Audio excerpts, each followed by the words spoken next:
آپ کے علم میں ہے کہ یہاں القرآن کورسز نیٹ ورک پاکستان کے زیر اہتمام القرآن کورسز سینٹر میں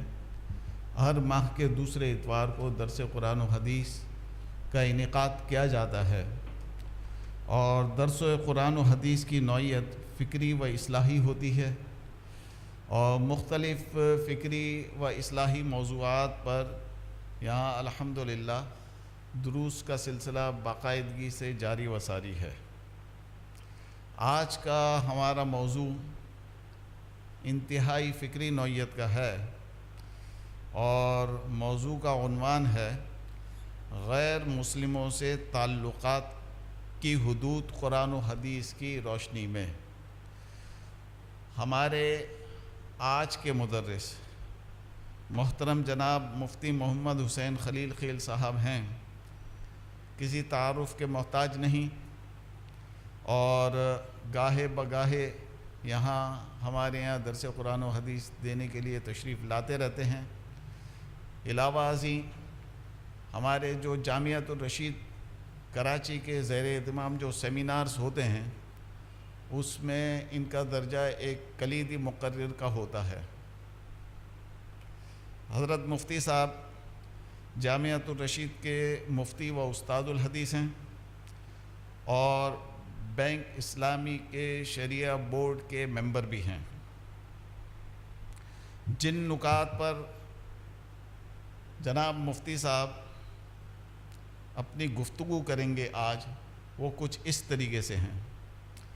نمبر 1، مسلمان کا عقیدہ کفریہ عقائد و نظریات کے بارے میں کیا ہونا چاہیے۔ نمبر 2،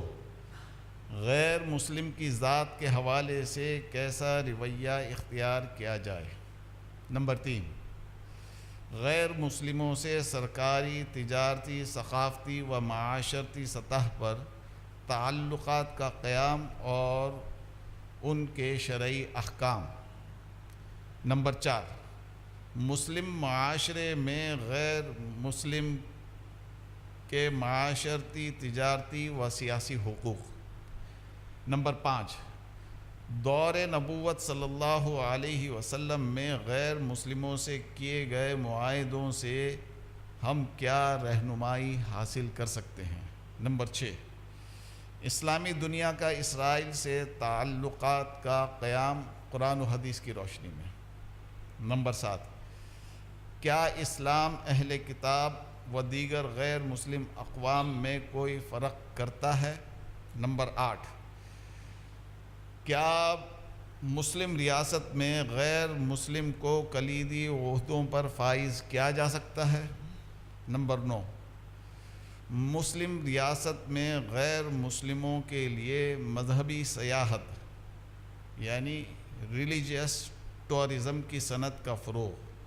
اور اسلامی نقطۂ نگاہ۔ یہ آخری والا پوائنٹ مفتی صاحب میں نے بعد میں ڈالا تھا، یہ اس نوعیت کے جو کرتارپور سرحد کھلی تھی اور اس میں ہمارے حکمرانوں کے بیانات آئے تھے، تو اس حوالے سے بھی ہمارے یہاں پبلک میں کنفیوژن تھا، تو جو ہے اس کنفیوژن کو دور کرنے کے لیے یہ سوال بھی آپ کے سامنے ہم نے رکھا ہے۔ میں آپ سے گزارش کروں گا کہ انتہائی فکری موضوع ہے، آپ اس پر ہماری رہنمائی فرمائیں۔ جزاکم اللہ۔ السلام علیکم۔ بسم اللہ الرحمن الرحیم، نحمدہ ونصلی ونسلم علی رسولہ الکریم وعلی آلہ وصحبہ اجمعین، اما بعد۔ قال اللہ تبارک و تعالی، اعوذ باللہ من الشیطان الرجیم، ان الدین عند اللہ الاسلام، وقال تعالی، ومن یبتغ غیر الاسلام دینا فلن يقبل منه، وقال تعالی، یا ایہا الذین آمنوا لا تتخذوا عدوی وعدوکم اولیاء، وقال علیہ الصلاۃ والسلام، انما بعثت بالحنیفیۃ السمحۃ البیضاء لیلها کنہارها لا یزیغ عنها الا زائغ۔ گرامی قدر ناظرین، جیسے کہ الطاف موتی صاحب نے آپ کے سامنے تفصیل بیان فرمائی ہے کہ آج کا جو موضوع ہے اور اس کے جو ذیلی نکات ہے وہ کیا ہے،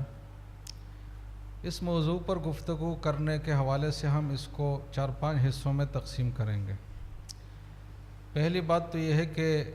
کفار کے ساتھ جو عمومی تعلقات ہے قرآن و حدیث کی روح سے وہ کس طرح ہونا چاہیے، اور کفار کے حوالے سے ہمارے جو بنیادی نظریات ہے اور عقائد ہے وہ کیا ہونے چاہیے۔ اس کے بعد جو دوسرا پورشن ہے اس گفتگو کا وہ ہے انسانی حقوق کی رعایت کے حوالے سے ہے کہ انسانی حقوق کی رعایت کا اسلام میں کیا درجہ ہے، کیا اہمیت ہے، اور اس کی پھر جو پریکٹیکل امپلیمنٹیشن ہے اس عصر حاضر میں جس میں ہم رہتے ہیں تو ہم کس طریقے سے کریں گے۔ تیسرا نقطہ یہ ہوگا کہ قرآن و حدیث سے جو احکام ہمیں ملتے ہیں اور جو ہمارے اسلامی عقائد ہیں ان کی روح سے ہم کس قسم کے تعلقات اور روابط کفار سے نہیں رکھ سکتے اور کس قسم کے رکھ سکتے ہیں۔ تو دونوں کے کچھ اصول بھی ہوں گے اور کچھ تفصیلی جزیات بھی بیان ہوں گے۔ اور آخر میں جو آج کل کا ایک اہم ایشو ہے فلسطین کا مسئلہ، تو اس پر 2 حوالوں سے گفتگو ہوگی، اس لیے کہ فلسطین کے حوالے سے جو گفتگو ہوئی ہے اب تک تو اس میں 2 باتیں سامنے آئی ہیں۔ ایک تو مغربی اقوام کی طرف سے بات آئی ہے اور وہ ذرا آگے کی بات ہے کہ یہود کا جو قبضہ ہے فلسطین میں بہت ساری جگہوں پر، اس قبضے کو درست بھی تسلیم کیا جائے، اور اس کے بعد جو یروشلم ہے بیت المقدس یا بیت المقدس ہے اس کو ان کا دارالحکومت بھی تسلیم کیا جائے۔ اور یہ اس سنچری کے سب سے بڑے ڈیل کے نام سے یہ منصوبہ پیش کیا گیا ہے، اور 2018 کا جو دسمبر مہینہ بھی چل رہا ہے یہ مہینہ اس کے لیے طے کیا گیا ہے۔ تو ڈیل آف دی سنچری پر ہم بات کریں گے، اور ظاہر ہے کہ اس میں ہمارے جو مخاطب ہے وہ مسلمان نہیں ہے، مغربی دنیا ہے، غیر مسلم ہے، تو اس پر ہم شرعی حوالے سے ہٹ کر قانونی حوالے سے بات کریں گے کہ جو بین الاقوامی قانون ہے، جو دنیا کے اعراف ہے، عرف ہے، تو اس کی روح سے اس بات کی گنجائش ہے یا نہیں۔ اور دوسری بات جو ہمارے قومی اسمبلی میں ایک ممبر نے بھی بات کی ہے اور ویسے بھی ایک بات چلی ہے اخبارات اور میڈیا پر کہ اسرائیل کو اب تسلیم کرنا چاہیے، کب تک ایک معروضی حقیقت ہے، ہم کب تک اس کا انکار کرتے رہیں گے۔ تو ہم نے امریکہ کو اور برطانیہ کو تسلیم کیا ہے، تو اگر اسرائیل کو بھی تسلیم کر لے تو کیا حرج ہے۔ تو یہ ایک 2 گوئے کے ایجنڈے ہو جائیں گے اس پوائنٹ پر جو فلسطین کا مسئلہ ہے۔ تو ان دونوں پر ہم انشاءاللہ مختصر بات کریں گے، لیکن ٹو دی پوائنٹ بات کریں گے، جس کے بعد کسی مزید دلیل کی اور گفتگو کی ضرورت انشاءاللہ نہیں ہو۔ تو یہ میرے گفتگو کے ایک بنیادی سٹرکچر ہے جو میں نے آپ کے سامنے رکھ دیا ہے۔ اب پہلے نقطے پر ہم آتے ہیں کہ کفار کے ساتھ جو عمومی رویہ ہے مسلمانوں کا وہ کیا ہونا چاہیے۔ تو اس سے پہلے ایک تمہید میں باندھنا چاہتا ہوں۔ قرآن کریم میں اللہ تعالیٰ کا ارشاد ہے وَمَا كُنَّا مُعَذِّبِينَ حَتَّى نَبْعَثَ رَسُولًا، کہ ہماری یہ قانون فطرت اور قانون الہی نہیں ہے کہ ہم کسی قوم کو عذاب میں ڈال لیں قبل اس کے کہ ان کی طرف کوئی پیغام رسا اور کوئی نمائندہ اور کوئی ہدایت دینے والا ہم نہ بھیجیں۔ اللہ کا اصول اور قانون یہ ہے کہ پہلے رہنمائی کے لیے انسانوں میں سے ہی کسی معتبر مستند پاکیزہ شخص کو انسانوں کے رہنمائی کے لیے مبعوث فرماتے ہیں، جس کو ہم اصطلاح میں رسول کہتے ہیں، نبی بھی کہتے ہیں، اور پھر اس کے بعد جتنے بھی دلائل ہوتے ہیں اس زمانے کے لحاظ سے نبی کے ذریعے سے وہ دلائل پیش کیے جاتے ہیں، اور کسی بھی ایک عقل سلیم رکھنے والے شخص کے لیے کوئی بھی ایسی تشنگی نہیں رہتی، کوئی بھی ایسی چیز باقی نہیں رہتی جو حق کی تلاش میں رکاوٹ ہو یا حق کی تلاش میں اس کے لیے انتظار کیا جائے۔ تمام دلائل اور تمام شواہد اس نبی کے ذریعے سے سامنے آتے ہیں، اور پھر انسانوں کے 2 گروہ بنتے ہیں، فمن شاء فلیؤمن ومن شاء فلیکفر۔ اللہ نے کھلا اختیار دیا ہے کہ جو چاہے تو کفر کا راستہ اختیار کرے اور جو چاہے مسلمان بن جائے۔ تو یہ ایک سلسلہ پیغمبروں کا جاری ہے، اور 1,24,000 کم و بیش پیغمبر اللہ تعالیٰ نے بھیجے ہیں، اور ان میں آخری پیغمبر اور رہنما اور ہدایت کنندہ وہ حضرت محمد صلی اللہ علیہ وسلم کی ذات گرامی ہے، جس کے بعد کوئی ہدایت کی صورت نہیں ہے، اور اس کے اقوال اور افعال اور نظریات اور اس کے پیش کردہ دین سے، رسول اللہ صلی اللہ علیہ وسلم کے پیش کردہ دین سے متصادم اور اس کے برخلاف جتنے بھی نظریات ہیں اس میں حقانیت کا کوئی پہلو بھی نہیں ہے۔ تو سب سے پہلے بحیثیت مسلمان ہماری جو ایک کریڈ ڈاکٹرائن جو ہونی چاہیے وہ یہ ہونی چاہیے کہ اسلام ہی واحد حق اور سچ دین ہے، اسلام ہی واحد وہ مذہب ہے جو انصاف پر اور عدل پر اور عقل سلیم اور فطرت سلیمہ ان چیزوں پر مشتمل ہے۔ اس کے علاوہ جو ادیان ہے وہ جو بھی ہے، وہ انسان کے بنائے ہوئے ہو یا الہامی مذاہب کہلانے والے ہوں، اگر وہ اسلام سے متصادم ہے تو اس میں حق ہونے کا ایک ذرہ بر بھی احتمال نہیں ہے۔ یہ ہمارا عقیدہ ہونا چاہیے کہ Islam is the complete and only true religion, اور یہ ہمارا عقیدہ ہونا چاہیے کہ Islam is the estimate law of life. اسلام کے علاوہ کسی چیز میں ہمیں یہ گنجائش تسلیم نہیں کرنی چاہیے کہ کسی اور چیز میں بھی حق، سچ، دیانت، صدق، امانت، عدل کا کوئی پہلو ہو سکتا ہے۔ اس بارے میں ہمیں بہت سٹرکٹ اور سخت ہونا چاہیے۔ اس عقیدے میں کوئی ثنویت نہ ہو، کوئی ڈبل سٹینڈرڈ اور ڈبل مائنڈنس نہ ہو کہ ہم اسلام کے لیے بھی گنجائش رکھ لیں کہ اسلام بھی ایک حق دین ہے، تو یہ بھی ذہن میں ہم گنجائش رکھ لیں کہ اسلام کے علاوہ بھی کوئی حق ہو سکتا ہے اور حق اور سچ کی تلاش ممکن ہے۔ اگر ہمارا یہ عقیدہ ہے کہ اسلام کے علاوہ بھی کوئی سٹینڈرڈ ہے، کوئی معیار ہے، کوئی حق اور سچ ہے، تو اس عقیدے کے ساتھ ہم مسلمان نہیں رہ سکتے، اس لیے کہ اللہ تعالیٰ نے فرمایا ہے کہ ان الدین عند اللہ الاسلام، کہ معتبر دین اور زندگی گزارنے کا ایک قابل عمل اور معتبر وہ راستہ جو اللہ کے ہاں قابل قبول ہے وہ اسلام ہی ہے، اسلام کے علاوہ کوئی امکان نہیں ہے ایسے راستے کا۔ اور دوسری جگہ فرمایا کہ وَمَن يَبْتَغِ غَيْرَ الْإِسْلَامِ دِينًا فَلَن يُقْبَلَ مِنْهُ، کہ اسلام کے علاوہ جو کوئی دوسری چیز تلاش کرے گا کہ چلو ہم دیکھتے ہیں اقوام متحدہ کے چارٹر میں کیا لکھا ہوا ہے، ہو سکتا ہے ادھر سے ہمیں رہنمائی مل جائے، ہم دیکھتے ہیں یورپین اقوام کیا کرتے ہیں، ہو سکتا ہے وہاں سے ہمیں رہنمائی مل جائے، ہم دیکھتے ہیں کہ آج کے جو فلسفی ہے وہ کیا کہتے ہیں، ہو سکتا ہے وہاں سے ہمیں کوئی رہنمائی ملے۔ اگر کسی شخص کا یہ عقیدہ ہو، کسی شخص کی یہ کاوش ہو، تو وَمَن يَبْتَغِ غَيْرَ الْإِسْلَامِ دِينًا فَلَن يُقْبَلَ مِنْهُ، وہ کبھی بھی قابل قبول نہیں ہو سکتی۔ تو سب سے پہلی بات جس کا خلاصہ یہ ہے کہ ہم یہ عقیدہ رکھیں کہ اسلام ہی واحد حق اور سچ مذہب ہے، اور اسلام کے علاوہ جتنے بھی ادیان ہے، خواہ وہ یہودیت ہے، نصرانیت ہے یا دوسری چیزیں ہیں، وہ سب باطل محض ہے، اس میں کوئی پہلو حق اور سچ کا نہیں ہو سکتا۔ تو پہلی بات تو یہ ہے۔ دوسری بات یہ ہے کہ اتنا بنیادی عقیدہ رکھنے کے باوجود اور اتنے فنڈامنٹل ہونے کے بعد بھی کسی مسلمان کو اسلام کی یہ تعلیم نہیں ہے اور اسلام کی یہ رہنمائی نہیں ہے کہ آپ کے علاوہ جو دوسرے انسان ہیں جو آپ کے مذہب پر نہیں ہیں ان سے آپ ایک نفرت کی اور ڈسگسٹنگ جس کو کہا جاتا ہے انگلش میں، نفرت کی اور غضب کی اور یہ کہ دوری کی کیفیت میں رہیں،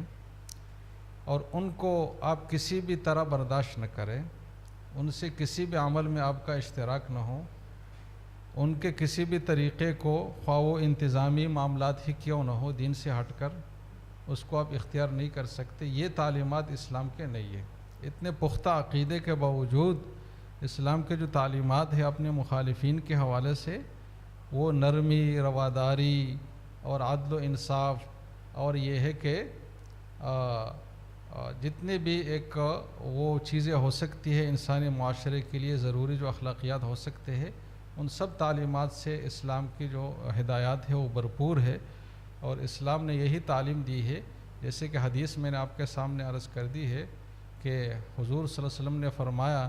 کہ انی ارسلت بحنیفیۃ سمحا، کہ میں ایسے دین کے ساتھ مبعوث کیا گیا ہوں جس میں دو صفات ہیں. ایک تو یہ ہے کہ اس میں حنیفیت ہے. حنیفیت کا مطلب باطل سے دور اور حق پر قائم، باطل سے کنارہ کش اور حق پر مستقیم. تو ایسا دین مجھے دیا گیا ہے. اور ساتھ ساتھ یہ ہے کہ اس دین میں نرمی، رواداری، جسٹس، انصاف، ٹالرنس، یہ سب پہلو بھی موجود ہیں. تو اس حدیث میں جو ابھی تک میں نے آپ کو بات کی ہے، دونوں باتیں موجود ہیں کہ ہم اسلام کے حوالے سے عقیدہ رکھیں کہ باطل سے ہٹا ہوا اور حق پر قائم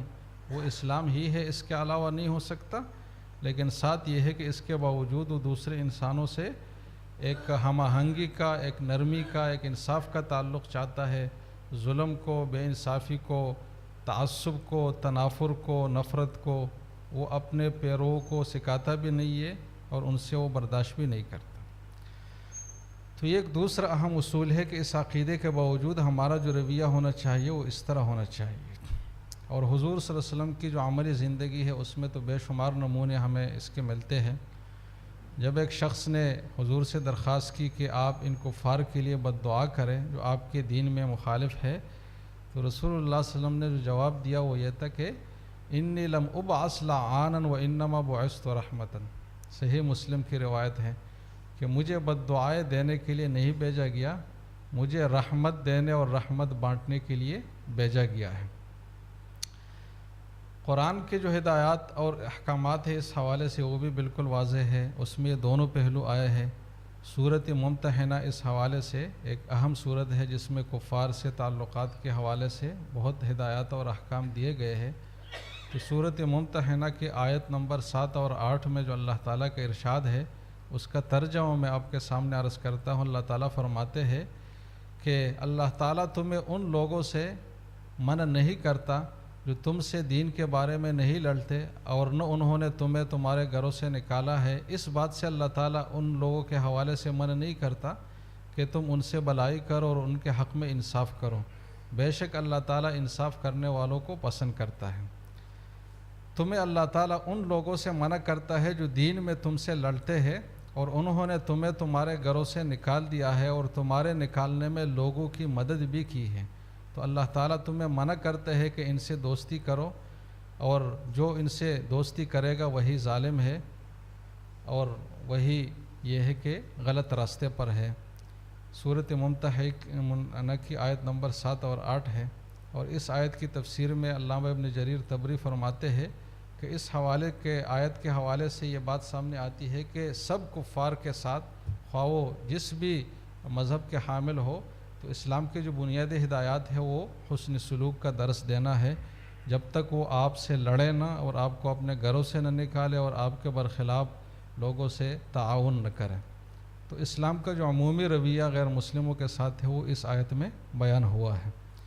اور ظاہر ہے کہ یہ قرآن کی آیت ہے تو یہ کسی فقیہ کا قول نہیں، یہ کسی شخص کی ذاتی رائے نہیں ہے، بلکہ اسلام کے بنیادی عقائد میں سے ایک عقیدہ ہے جو قرآن میں بیان ہوا ہے. پھر ہم اسلامی تاریخ میں اگر نظر ڈالیں تو عملی زندگی جو اسلامی تاریخ میں مسلمانوں کی اور مسلمان حکمرانوں کی رہی ہے تو اس میں بھی یہ بات بالکل نمایاں ہے کہ انہوں نے غیر مسلموں کو کبھی بھی غیر مسلم ہونے کی وجہ سے نہ قابل نفرت سمجھا ہے اور نہ یہ ہے کہ ان کے ساتھ بے انصافی کو روا رکھا ہے. میں ایک دو چیزیں اختصار سے عرض کروں گا. ایک صحابی ہے ہشام ابن حکیم، ان کے سامنے ایک صورتحال پیش آئی کہ کچھ غیر مسلموں کو جو ذمہ تھے تو ان کو دھوپ میں کھڑا کیا گیا تھا، ان کو سزا دی جا رہی تھی اور سزا دینے والے نے یہ جواز بیان کیا کہ ان لوگوں نے جزیہ ٹیکس دینے میں غفلت سے کام لیا ہے تو ان کو سزا دی جا رہی ہے. تو اس پر ہشام ابن حکیم نے ایک حدیث سنائی کہ میں نے رسول اللہ صلی اللہ علیہ وسلم سے سنا ہے کہ ان اللہ یعذب الذین یعذبون الناس فی الدنیا، کہ اللہ تعالیٰ ضرور ان لوگوں کو عذاب میں ڈالے گا، ان سے بدلہ لے گا جو انسان کو اس دنیا میں عذاب دیتا ہے، خواہ وہ انسان مسلم ہو یا غیر مسلم ہو. لہٰذا یہ حدیث سنا کر انہوں نے سامنے والے کو یہ بات سمجھائی کہ اسلامی اصول کی روح سے اس بات کی گنجائش نہیں ہے کہ جب آپ آدمی غیر مسلم ہے تو آپ اس کے ساتھ سخت رویہ اور ظالمانہ رویہ رکھو. اور ایک دوسرا واقعہ کہ حضرت عمرو بن العاص جو مصر کے گورنر تھے انہوں نے جب ان کے بیٹے نے جب کسی غیر مسلم کو ایک تپڑ مارا تھا اور ان کے ساتھ زیارتی کی تھی، تو اس پر حضرت عمر نے ایک تاریخی جملہ ارشاد فرمایا تھا کہ متستعبدتم الناس وقد ولدتہم امہاتہم احرارا،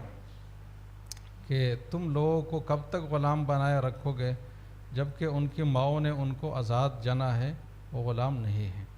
تو اسلام کا جو بنیادی اصول ہے وہ تو یہ ہے، اسلام یہ سمجھتا ہے کہ میرا جو مخالف ہے، جو مجھے نہیں مانتا،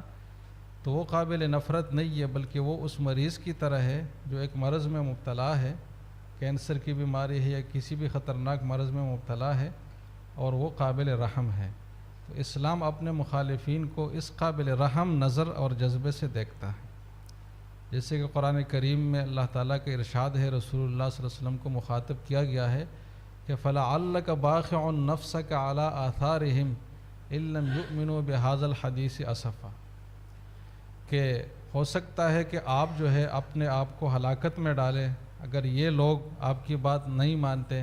تو آپ افسوس میں اور ان کے اوپر کرب اور ابتلا میں اتنا آگے تک جائے کہ آپ اپنے آپ کو ہلاکت میں ڈال لیں۔ تو رسول اللہ صلی اللہ علیہ وسلم کو یہ بات کہی گئی ہے، اور رسول اللہ صلی اللہ علیہ وسلم کی نفسیات کی عکاسی اس آیت میں کی گئی ہے کہ وہ غیر مسلموں کے حوالے سے کیا جذبات رکھتے تھے، کتنی ہمدردی رکھتے تھے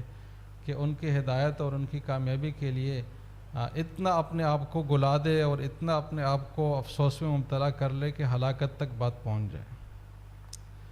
تو یہ اسلام کا بنیادی نظریہ ہے کہ جو اسلام نہ ماننے والے لوگ ہیں وہ بیمار ہے، وہ ایک ذہنی بیماری میں مبتلا ہے، وہ قابل رحم ہے، ہم نے ان کے ساتھ ہمدردی کا تعلق رکھنا ہے، ان کو راہ راست پر لانے کی کوشش کرنی ہے، اور ان سے تعصب اور نفرت کا رویہ نہیں رکھنا، جیسے کہ ڈاکٹر کسی مریض کے ساتھ تعصب اور نفرت نہیں رکھ سکتا، تو اس طرح ایک مسلمان بھی غیر مسلم کے ساتھ نہیں رکھ سکتا۔ تو یہ پہلی بات تھی کہ غیر مسلموں کے ساتھ عمومی رویہ کیا ہونا چاہیے۔ تو اس میں نے دونوں پہلو رکھ لیے کہ ہمارا عقیدہ کیا ہونا چاہیے غیر مسلموں کے ادیان و مذاہب اور نظریات کے حوالے سے، اور پھر ان کے ساتھ عملی زندگی کیسی گزارنی چاہیے۔ دوسری بات انسانی حقوق کے حوالے سے، کیونکہ اس موضوع کا تعلق انسانی حقوق سے بھی ہے، اور آج کل غیر مسلموں کے حمایت میں جو بھی بات کی جاتی ہے تو وہ ہیومینٹی اور ہیومنزم اور انسانی حقوق کی بنیاد پر ہی کی جاتی ہے۔ تو اس حوالے سے بھی میں ایک دو باتیں عرض کرنا چاہتا ہوں۔ سب سے پہلی بات تو یہ ہے کہ انسانی حقوق ہم مسلمانوں کے لیے کوئی نئی چیز نہیں ہے، یہ ہمارے بنیادی عقائد کا حصہ ہے۔ سورۃ اسراء میں اللہ تعالیٰ کا ارشاد ہے وَلَقَدْ كَرَّمْنَا بَنِي آدَمَ وَحَمَلْنَاهُمْ فِي الْبَرِّ وَالْبَحْرِ وَرَزَقْنَاهُمْ مِنَ الطَّيِّبَاتِ وَفَضَّلْنَاهُمْ عَلَىٰ كَثِيرٍ مِّمَّنْ خَلَقْنَا تَفْضِيلًا، کہ انسان کو، ہیومن بینگ کو ہم نے انسان ہونے کے ناطے ایک عزت دی ہے، خواہ وہ انسان کسی بھی حیثیت کا حامل ہو، وہ عجمی ہو، عربی ہو، گورا ہو، کالا ہو، مسلم ہو، غیر مسلم ہو، مرد ہو، عورت ہو، آزاد ہو، غلام ہو، کوئی بھی اس کی سٹیٹس ہو، کیفیت ہو، لیکن وہ محض انسان ہونے کی وجہ سے وہ قابل تکریم اور قابل عزت ہے۔ تو اس آیت میں یہ بڑی وضاحت سے بات بیان ہوئی ہے۔ تو انسانی حقوق یہ تو ہمارے بنیادی عقائد کا حصہ ہے، دنیا کو ضرورت نہیں ہے کہ وہ ہمیں انسانی حقوق سمجھائے۔ ہمارے ہاں جو انسانی حقوق کا تصور ملتا ہے، دنیا تو اس سے واقف بھی نہیں ہے۔ ہمارے ہاں انسانی حقوق یہاں تک ہے کہ کسی انسان کو بھی یہ اجازت نہیں ہے کہ وہ اپنے حقوق کی خلاف ورزی کرے، یہ کہہ کر کہ یہ تو میری جان ہے، میرا نفس ہے، میں اس کے ساتھ جو بھی کرنا چاہوں۔ جبکہ آج کے مہذب دنیا میں اس حد تک انسانی حقوق کا تصور نہیں ہے، ترقی یافتہ۔ آپ دیکھتے ہیں کہ غیر مسلموں کے ممالک میں خودکشی یہ کوئی جرم نہیں ہے، بلکہ بہت سارے ملکوں میں اس کو فیسیلیٹیٹ کیا جاتا ہے، اس کے لیے طریقے اختیار کیا جاتے ہیں کہ اگر آپ نے خودکشی کرنی ہے تو آپ اس طریقے سے کریے، ذرا آسان طریقہ ہے، اور اس عمل پر کوئی دفع بھی نہیں بنتا، کوئی جرم بھی صادر نہیں ہوتا، کوئی عدالتی فیصلہ بھی کسی کے خلاف نہیں آتا۔ لیکن اسلام خودکشی کی بھی اجازت نہیں دیتا، اس وجہ سے کہ یہ انسان کے حقوق سے متصادم عمل ہے، کہ انسان کو اپنے خلاف اقدام کرنے کی بھی اجازت نہیں ہے، اور اس عمل کو اتنا سنگین عمل قرار دیا ہے کہ گناہ کبیرہ میں اس کو شمار کیا گیا ہے، اور حدیث میں ہے کہ جو آدمی اپنے آپ کو جس بھی ذریعے سے مارے گا تو آخرت میں اس کو یہی سزا دی جائے گی کہ اسی ذریعے سے اپنے آپ کو مارتا رہے گا۔ تو اسلام نے یہاں تک انسانی حقوق کی رعایت کی ہے کہ ایک انسان کو بھی اپنے حقوق کی خلاف ورزی کی اجازت نہیں دی کہ آپ اپنے حقوق کے مالک ہیں تو چاہے کہ ایک انسان کو دوسرے کے حقوق کی خلاف ورزی کی اجازت دے دیں۔ ہمارے فقہ حنفی میں بلکہ تمام فقہا کے ہاں ایک قاعدہ ہے، ہمارے فقہ کی جو مشہور کتاب ہے شامیہ، اس میں ہے کہ ظلم الذمی اشد من ظلم المسلم، کہ کسی غیر مسلم کے ساتھ اگر ناانصافی کا برتاؤ کیا جائے تو یہ اس سے زیادہ سنگین گناہ ہے کہ کسی مسلمان کے ساتھ ظلم کیا جائے، اس لیے کہ کسی مسلمان سے تو آپ معافی مانگیں گے، اور یہ ہے کہ وہ آپ کا اسلامی بھائی ہے تو کچھ نہ کچھ آپ کا اس سے بے تکلفی ہے، اور یہ کہ وہ آپ کو معاف بھی کرے گا، اور یہ ہے کہ اس پر ظلم میں وہ اپنے آپ کو مظلوم نہیں سمجھے گا بلکہ پوری کمیونٹی اس کے ساتھ ہوگی۔ لیکن ذمی جس کا کوئی پرسان حال نہیں ہوگا تو اس کے ساتھ اگر کوئی ظلم کرے گا تو یہ مسلمان کے ظلم سے بھی سنگین گناہ ہے، اور ایک مسلمان حاکم کو اس کا پابند بنایا گیا ہے کہ وہ اپنے زیر اقتدار علاقہ میں جیسے کہ ایک مسلمان کے جان مال عزت کو محفوظ رکھتا ہے اور اس کی ذمہ داری ہے، تو کسی غیر مسلم کو بھی وہ اتنی حفاظت دے گا جتنے کہ ایک مسلمان کو دیتا ہے۔ کتاب الام میں امام شافعی رحمہ اللہ فرماتے ہیں کہ جو سرگرمیاں مسلمانوں کے ملک میں کسی مسلمان کے لیے انجام دینا جائز نہیں ہے تو کسی غیر مسلم کے ملک میں بھی اس کام کرنے کی اجازت نہیں ہے۔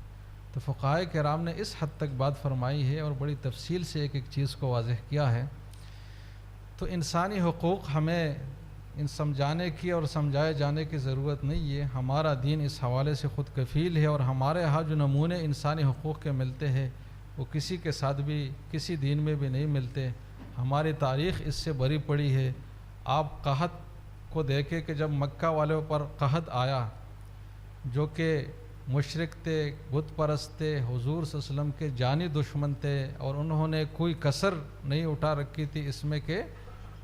وہ جو ہے نا حضور صلی اللہ علیہ وسلم کو تکلیف دے، حتیٰ کہ ان کو اپنے ملک سے اور اپنے علاقے سے بھی نکالا۔ ان سب کے باوجود جب مکہ والوں پر قحط سالی آئی تو تاریخ اس بات کا شاہد ہے کہ رسول اللہ صلی اللہ علیہ وسلم نے اس وقت کے لحاظ سے 500 دینار، جو آج کل کے حساب سے کتنے کروڑ روپے بنتے ہیں، اتنی امداد اور تعاون رسول اللہ صلی اللہ علیہ وسلم نے اہل مکہ کو بھیجی اور اس سخت حالت میں ان کا تعاون کیا۔ تو اسلام تو اپنے جانی دشمنوں کے ساتھ یہ رویہ رکھتا ہے، تو کیا دنیا ہمیں انسانی حقوق سمجھائے گی کہ آپ انسانوں کے ساتھ یہ کرو اور یہ نہ کرو؟ تو اس حوالے سے ہمیں کسی احساسی کمتری میں مبتلا نہیں ہونا چاہیے،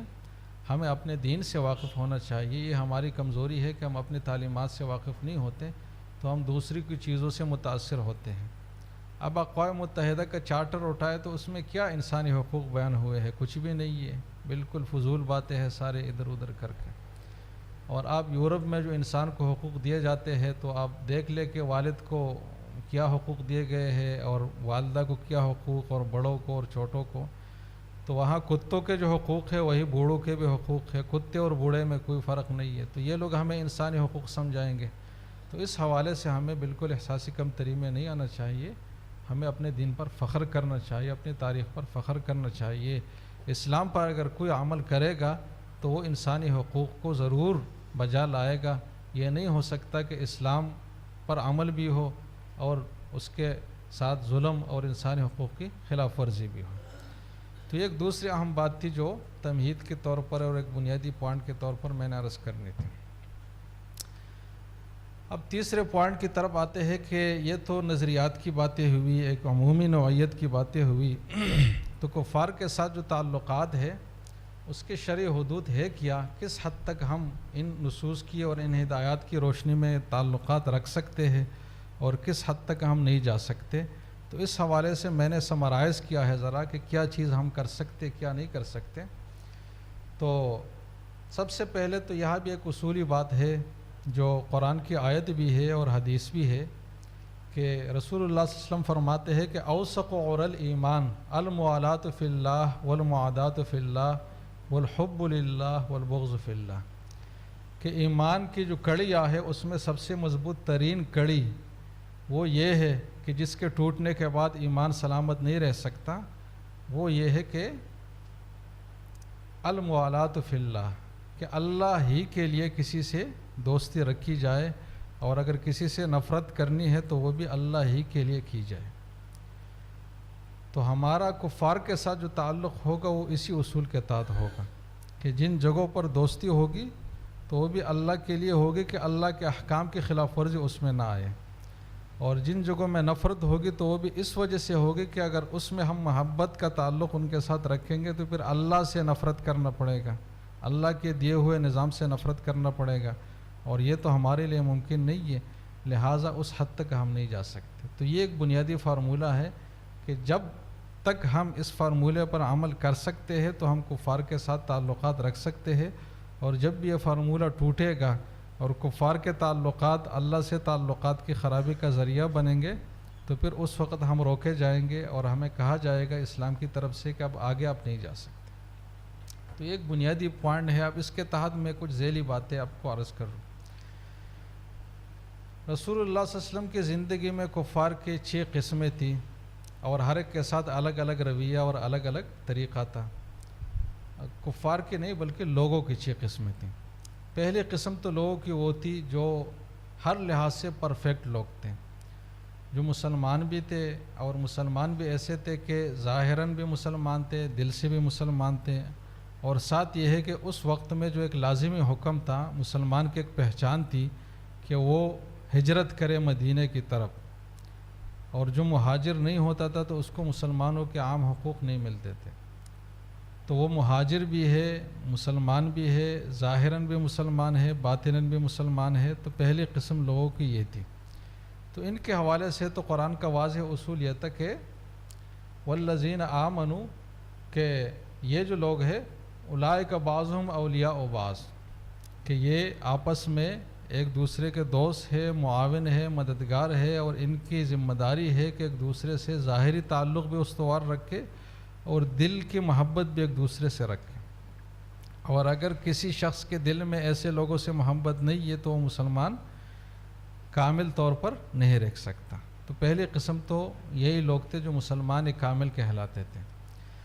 دوسری قسم یہ لوگ تھے جو مسلمان تو تھے لیکن انہوں نے ہجرت نہیں کی تھی، تو ان کو اسلام نے ذرا کم حقوق دیے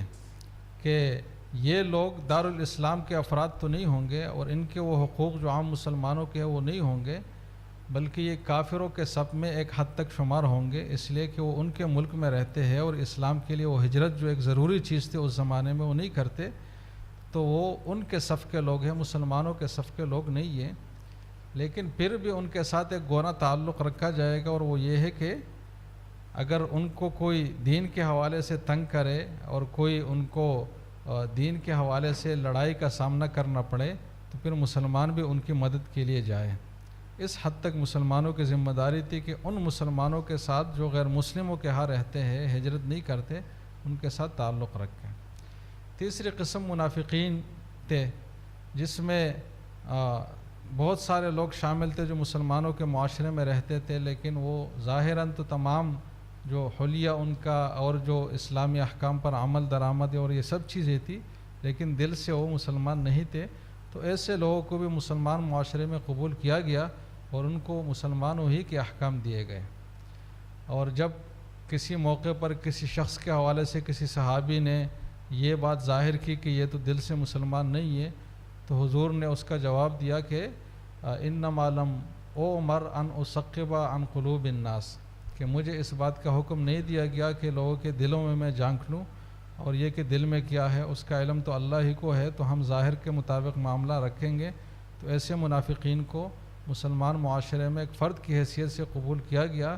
البتہ جب کسی کی اسلام دشمنی اور کفر بہت ظاہر ہوئی تو پھر سورۃ توبہ کے آیات میں ان کے جنازے پڑھنے سے منع کیا گیا اور ان پر مسلمانوں کے احکام جاری ہونے سے روک دیا گیا۔ تو یہ تیسری قسم کے لوگ تھے۔ چوتھی، پانچویں، چھٹی قسم کے لوگ یہود، مشرکین اور نصارہ تھے،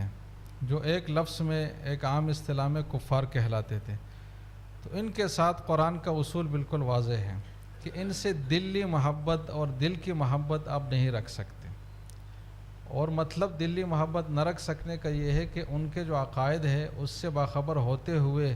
ان کے عقائد کو بھی محبوب اور پسندیدہ رکھتے ہوئے ان سے تعلق آپ نہیں رکھ سکتے۔ ان سے اگر کسی اور جہت سے آپ کا تعلق ہے، مثلا آپ کا بھائی ہے لیکن غیر مسلم ہے، تو بھائی ہونا جو خونی رشتہ ہے اس ناطے سے آپ کا تعلق ہے، پھر ایک گونا محبت بھی ہے، تو وہ تو ایک طبعی چیز ہے۔ بیٹا ہے غیر مسلم ہے یا والد ہے تو اس سے طبعی محبت تو ایک فطری چیز ہے، لیکن ان کے عقائد سے محبت اور ان کے عقائد کو کسی بھی درجے میں گوارا کرنا اس کی گنجائش نہیں ہے۔ اور جو اعمال ایسے ہیں جن کا تعلق بالآخر عقیدے ہی سے بنتا ہے، اور وہ دو چیزیں ہیں، ایک غیر مسلموں کے جو دینی اعمال ہیں جن کو شعائر کہا جاتا ہے، جیسے کہ ان کے جو عیدیں ہیں جو مناتے ہیں اپنے دینی نقطہ نظر سے، یا کوئی اور جو ان کے دینی مذہبی رسوم اور رواجات ہے، تو اس میں شریک ہونا بھی ان کے ساتھ دلی محبت کا اور ان کے عقیدوں کے ساتھ تعلق رکھنے کے مترادف ہے، لہٰذا اس کی بھی گنجائش نہیں ہے۔ اسی طرح ان کے ساتھ ایسا تعلق رکھنا جو وہ تعلق کسی مسلمان کے خلاف جائے تو اس کی بھی اجازت اور گنجائش نہیں ہے۔ لیکن جب یہ تینوں باتیں نہ ہو کہ ان سے دلی محبت نہ ہو، ان کے عقائد سے کسی مسلمان کے خلاف ان سے تعاون نہ کیا جائے، اور ان کے جو مذہبی رسومات ہے اور جو شعائر ہے اور جو پریکٹسز ہے ان میں شریک نہ ہوا جائے، تو اس کے علاوہ جتنے بھی دنیاوی قسم کے تعلقات ہیں ان سب تعلقات کی ان کے ساتھ اجازت ہے، جس میں بہت سارے پہلو آ سکتے ہیں، لیکن میں نے کچھ اختصار سے نوٹ کیے ہیں۔ تقریباً 14 قسم کے تعلقات ہیں جو آپ کفار سے رکھیں گے اور رکھ سکتے ہیں، کہ ان کے ساتھ انصاف اور نرمی اور رواداری اور اچھے اخلاق کا تعلق ہے، کسی غیر مسلم فقیر کا مالی تعاون ہے، کسی غیر مسلم کو ہدیہ دینا ہے، کسی غیر مسلم کو مصیبت پہنچے تو اس سے تعزیت کرنی ہے، اسی طرح جو مالی معاملات ہے، لین دین ہے، وہ انجام دینا ہے، ان کو اپنے معاشرے میں مذہبی آزادی دینی ہے، ان کے جان و مال کا تحفظ کرنا ہے، ان کے ساتھ ایکسچینج آف انفارمیشن، علمی تعاون اور استفادہ اور افادہ کرنا ہے۔ یہ ہے کہ وہ اگر کوئی خبر دے، کوئی بات پہنچائے تو اگر معاملات کے حوالے سے وہ ہے دینی، خاص دینی معاملات کے حوالے سے نہیں بلکہ عام معاملات کے حوالے سے ہے، تو اس کے خبر کا بھی اعتبار ہو، لہٰذا اس کو آپ مطلب یہ کہ کسی نیوز ایجنسی میں اگر رکھیں گے تو شریعت میں اس کی خبر معتبر ہوگی، کسی مسلمان کو اس کی خبر پہ لانے اور اس پر عمل کرنے اور اس کو مطلب یہ کہ نظر میں لانے کی اجازت ہوگی۔ اس طریقے سے رشتہ داری کا تعلق اور حقوق وہ سب ہوں گے، جو عدالتی حقوق ہے، جوڈیشل رائٹس ہے وہ ہوں گے، تعلیمی اور اقتصادی اور تجارتی حقوق سب ہوں گے، اور یہ ہے کہ نجی زندگی کا تحفظ کا اصول ان کے لیے بھی ہوگا، اور یہ ہے کہ جو بھی معاہدات ان سے ایسے ہوئے ہیں جس میں یہ تین باتیں جو میں نے عرض کر لی، اسلامی اصول، اس میں سے کسی اصول کی خلاف ورزی نہیں ہے، تو اس معاہدے کو بھرپور طریقے سے نبھانا ہے اور اس میں کوئی کسر نہیں چھوڑنی۔ جیسے کہ رسول اللہ صلی اللہ علیہ وسلم کا ارشاد ہے کہ اگر جاہلیت میں کوئی معاہدہ ہوا ہے کسی کے ساتھ، تو اگر وہ اسلام کے خلاف نہیں ہے تو ایما حلف کان فی الجاہلیہ لم یزدہ الاسلام الا شدہ، کہ جو معاملہ جاہلیت میں ہوا ہو تو اسلام اس میں تقویت ہی پیدا کرے گا، اس معاہدے کو کمزور نہیں ہونا دے گا۔ تو اس روح سے ہم اقوام متحدہ کے قانون کو دیکھیں کہ جو اسلام کے خلاف اس میں شقیں نہیں ہے تو اس کو ہم بھی ایسے مانیں گے بلکہ دوسروں سے بڑھ کر مانیں گے، لیکن اگر ہمارے یہ تین جو عقائد ہیں اگر اس سے وہ ہٹ کر ہے تو پھر ہم اس میں معذور ہوں گے، اس کو ہم نہیں مان سکتے۔ تو یہ ایک بنیادی فارمولہ ہوا کہ کفار کے ساتھ ہم کس قسم کا تعلق رکھ سکتے اور کس قسم کا نہیں رکھ سکتے۔ اس حوالے سے پھر جزوی مسائل تو بے شمار ہو سکتے ہیں، اور جو نکات الطاف صاحب نے فرمائے ہیں وہ نکات کا اکثر کا جواب بھی انہی اصول سے نکلتا ہے کہ وہ اگر سیاحت کے لیے یہاں آنا چاہیں تو ظاہر ہے کہ اس میں کوئی پابندی کی بات نہیں ہے، اس لیے کہ ان تین عقائد میں کسی عقیدے پر ضد نہیں پڑتا۔ لیکن اگر سیاحت کے نام پر NGOs کی تنظیمیں آ رہی ہے اور وہ اسلامی عقائد کو اور جو ہمارے مذہبی شعائر اور رسوم ہے ان کو ہٹ کرنے کے لیے آ رہے ہیں تو پھر ظاہر ہے کہ وہ ہمارے لیے قابل قبول نہیں ہو سکتے۔ تو ہر چیز میں ہم ان چیزوں کو دیکھیں گے، خواہ وہ عدالتی قوانین ہو، معاشرتی ہو، کاروباری ہو، جو بھی چیزیں ہیں، جو بھی ماحول ہے، اس میں ہم ان تین اصول کو دیکھ کر دیکھیں گے کہ ان تین اصول کی خلاف ورزی اگر نہیں ہو رہی تو ان سے گفت و شنید، ان سے ربط و ضبط، ان سے تعلق، سب چیزیں ہمارے لیے ممکن ہے، قابل قبول ہے، اسلام اس میں رکاوٹ نہیں ڈالتا۔ اب ان اصول کی روشنی میں ہم آتے ہیں جو آج کل ہاٹ ایشو ہے فلسطین کا مسئلہ، وقت بھی کم رہ گیا تو اس پر ہم چند باتیں کریں گے۔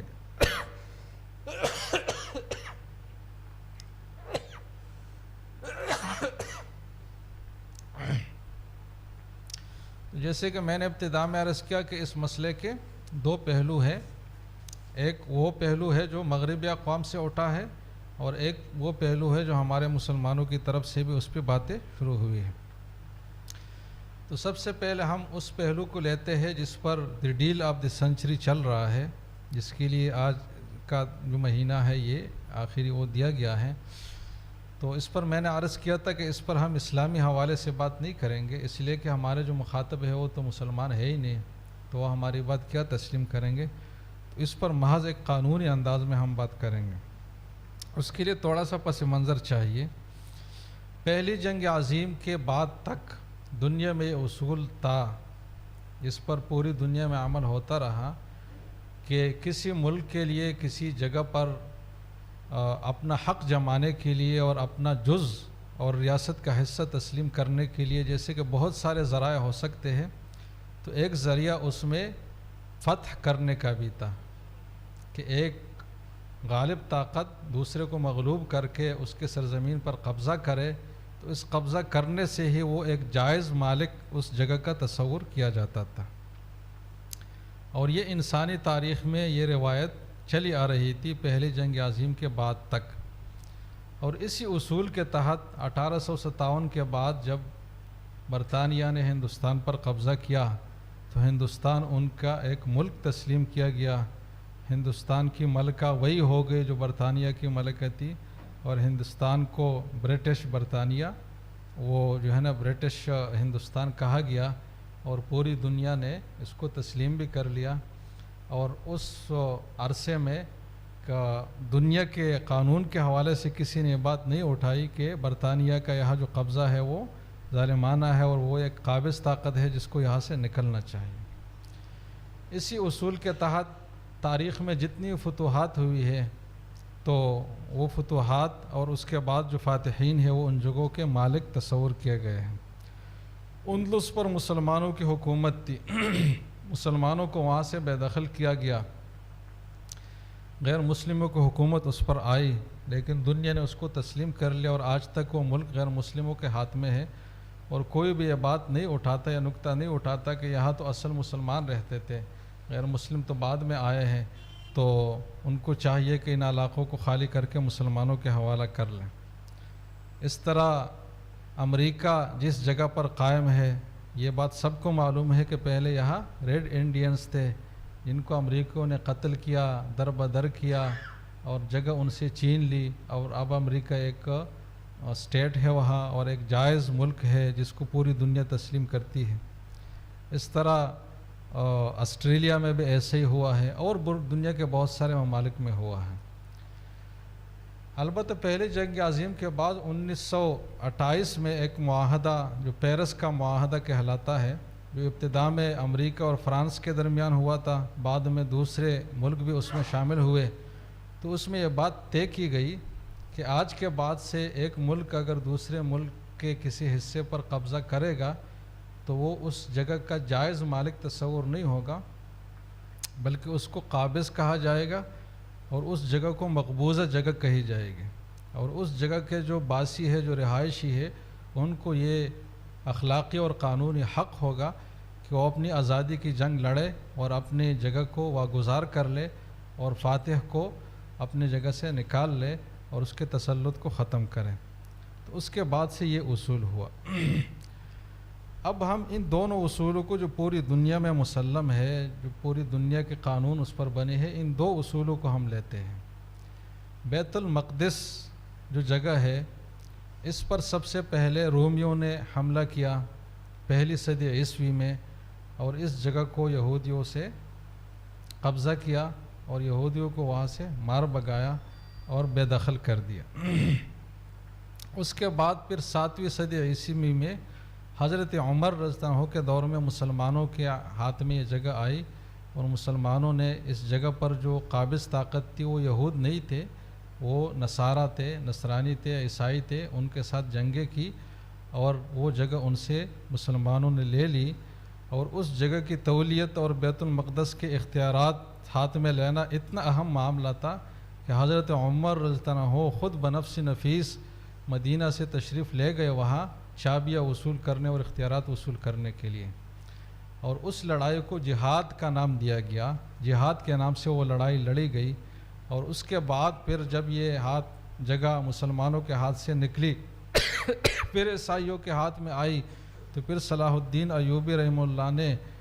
تقریباً کچھ 25-26 سال محنت اور جنگ کر کے یہ جگہ پھر ان سے لے لی، اور یہ جنگ بھی جہاد ہی کے نام سے ہوئی اور اس کو ایک دینی حیثیت دی گئی۔ تو جب یہ جگہ مسلمانوں کے ہاتھ میں آئی تھی 2 مرتبہ، تو اس وقت میں جو بین الاقوامی قانون تھا وہ وہی تھا جو امریکہ، یورپ اور سب علاقوں کے لیے ہے کہ جو بھی اس پر قبضہ کرے گا، جو بھی جس جگہ پر قبضہ کرے گا، اس کا جائز اور قانونی مالک تصور ہوگا۔ تو اگر ہم یہ بات تسلیم بھی کر لیں کہ اس جگہ پر پہلے کوئی اور لوگ تھے، لیکن یہ بات تو تاریخ سے بالکل 100% درست ہر ایک کو معلوم ہے کہ مسلمانوں کے ہاتھ میں یہ جگہ آئی ہے، تو جب مسلمانوں کے ہاتھ میں آئی ہے تو وہی اس کے جائز قابضین ہے، وہی اس کے جائز مالکین ہے۔ یہ بات نہیں کہی جا سکتی کہ کوئی 3000 سال پہلے یہاں یہود آباد تھے لہٰذا آج یہ جگہ یہود کو ملنے چاہیے، ورنہ یہی دلیل تو پھر امریکہ کے حوالے سے بھی کی جا سکتی ہے کہ ریڈ انڈینز کو حوالہ کیا جانا چاہیے، یہ تو اسپین کے حوالے سے بھی کی جا سکتی ہے کہ یہ جگہ دوبارہ مسلمانوں کو ملنی چاہیے، یہ دنیا کے کسی بھی ملک کو آپ اٹھا لیں تو اس کے حوالے سے یہ بات ہو سکتی ہے کہ اتنے 1000 سال پہلے اس پہ فلانی قوم آباد تھی تو اب انہی کو یہ چیز ملنی چاہیے۔ تو مسلمانوں کے اس علاقے پر جب قبضہ ہوا تو اس وقت بین الاقوامی قانون ہی یہی تھا کہ جو جس جگہ کا قابض ہوگا وہی اس کا مالک بھی ہوگا۔ پھر یہ ہے کہ 1928 کے بعد یہ قانون ختم ہوا اور دنیا کا اس پر معاہدہ ہوا، اور ابھی میں نے جو اسلام کا اصول پیش کیا تو اسی اصول کے تحت ہم اس قانون کو مانیں گے کہ ایما حلف کان فی الجاہلیہ لم یزدہ الاسلام الا شدہ۔ تو ہم مانیں گے کہ 1928 میں جو معاہدہ ہوا تھا وہ درست ہے، اور آج ایک ملک دوسرے پر قبضہ نہیں کر سکتا، لہٰذا امریکہ اگر افغانستان میں عراق میں گیا ہے تو وہ قابض نہیں بن سکتا۔ بالکل اسی دلیل کے تحت اسرائیل نے اگر فلسطین کے کسی حصے پر قبضہ کیا ہے تو وہ بھی قابض اور مالک نہیں ہو سکتا، کیونکہ یہ سب چیزیں جو ہوئی ہے وہ 1928 کے بعد ہوئی ہے۔ اسرائیل کا جو یروشلم پر قبضہ ہے وہ 1967 میں ہوا ہے، اس قانون کے بعد ہوا ہے، تو اس قانون کی روح سے جس پر پوری دنیا کا اتفاق ہے اس کی روح سے تو یروشلم یہ اسرائیل کا حصہ ہو ہی نہیں سکتا، اس کے جائز ملکیت ہو ہی نہیں سکتی، خود امریکہ کے قانون کے تحت اور اقوام متحدہ کے قانون کے تحت نہیں ہو سکتا، تو اس یروشلم کو اسرائیل کا دارالحکومت کیسے تسلیم کیا جا سکتا ہے؟ اور اس چیز کو the deal of the century کا نام کیسے دیا جا سکتا ہے؟ یہ نقطہ آپ سمجھے نہیں سمجھے؟ تو ہم قانونی حوالے سے اگر بات کریں گے تو بالکل ہمارے پاس اسلام کو اور شریعت کو ایک طرف رکھ کر بھی قانونی دلیل ہمارے پاس اتنی مضبوط ہے کہ جس کے ہوتے ہوئے یہ ظالمانہ ڈیل جس کو دی جوک آف دی سینچری کہنا زیادہ مناسب ہے یا نہیں ہو سکتا۔ دوسری بات یہ ہے کہ جو اس ملک میں اٹھتی رہتی ہے کہ اسرائیل ایک معروضی حقیقت ہے اور وہاں مسلمانوں کے ساتھ بڑا ظلم ہو رہا ہے، تو اب خیر اور فائدہ اسی میں ہے مسلمانوں کا کہ اس کو تسلیم کیا جائے، اور اگر اس کو کچھ علاقے دے دیا جائے تو یہ تنازع ختم ہو جائے گا، اور جو علاقہ مسلمانوں کے پاس آئے گا اگرچہ وہ تھوڑا ہی علاقہ ہوگا لیکن وہاں امن سے تو رہیں گے، تو اس جنگ کی کیفیت سے تو یہ بہتر ہے کہ امن کا ایک معاہدہ ہو اور اسرائیل کو تسلیم کیا جائے۔ اور سفارتی تعلقات تو ایک انتظامی مسئلہ ہے، تو ہم اگر امریکہ اور یورپ اور چین اور دوسرے غیر مسلم ملکوں کے ساتھ سفارتی تعلقات رکھ سکتے ہیں تو اسرائیل کے ساتھ کیوں نہیں رکھ سکتے؟ تو پھر اس کے لیے کچھ دلائل بھی دیے جاتے ہیں کہ یہود و نصارہ سے معاہدات ہوئے ہیں تو ہم بھی کچھ معاہدات کر لیں تو کیا حرج ہے اس میں. تو بات یہ ہے کہ جیسے کہ میں نے عرض کیا کہ اس جگہ پر یہود کا جو آنا ہے یہ کسی بھی قانون کے تحت نہیں ہے. دوسری بات یہ کہ یہاں جو یہودی ریاست ہے وہ کوئی محض ایک انتظامی ریاست بھی نہیں ہے